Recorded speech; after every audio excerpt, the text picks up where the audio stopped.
Ketua Umum PKB Saudara Muhaimin Iskandar membandingkan kondisi politik di era Presiden Soeharto yang berbanding terbalik dengan era Presiden Joko Widodo.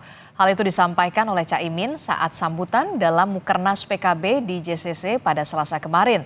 Awalnya Caimin bicara tentang jatuhnya Soeharto saat mengangkat anaknya Siti Hardianti Rukmana atau Mbak Tutut sebagai Menteri Sosial, dan tidak lama Soeharto pun lengser. Situasi tersebut berbanding terbalik dengan dinamika politik saat ini, Saudara.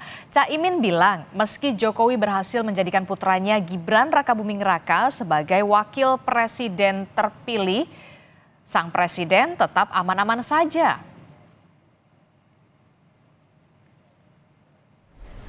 Di dalam negeri kita mengalami satu perubahan yang dramatis.